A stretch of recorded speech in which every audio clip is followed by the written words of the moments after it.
कहानी का शीर्षक है चित्र में छिपे भाव। एक दिन एक छोटा बालक अपने कमरे में बैठा था।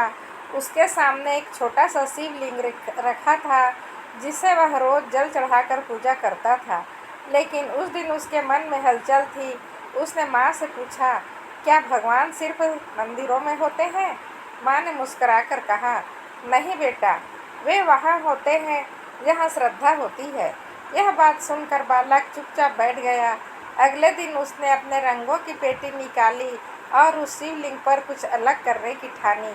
उसने उस पर एक चित्र बनाया जिसमें एक बलशाली रूप था। एक हाथ में त्रिशूल था, शरीर पर सिंदूरी आभा थी, चेहरा गंभीर था लेकिन आंखें करुणा से भरी थी। वह चित्र कोई और नहीं, उसके मन के भीतर का शिव था और वो रूप था जो उसने बनाया। वह हनुमान जी जैसा था, जैसे शिव का अंश जो सेवा और शक्ति दोनों का प्रतीक हो। उस चित्र को देखकर उसकी बहन का मन भर आया। उसे लगा, यह सिर्फ चित्र नहीं, यह उस भाव का आकार है जो बोल नहीं सकता पर महसूस किया जा सकता है।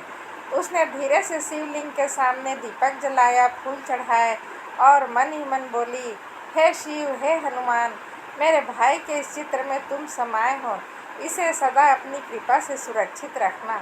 वह शिवलिंग अब पूजा की वस्तु भर नहीं था, वह उस परिवार का विश्वास बन गया, एक प्रतीक उस भाव का जो शब्दों से नहीं केवल दिल से समझा जा सकता है। यह कहानी एक संदेश देती है, ईश्वर का चित्र सिर्फ रंगों से नहीं बनता, भाव से बनता है।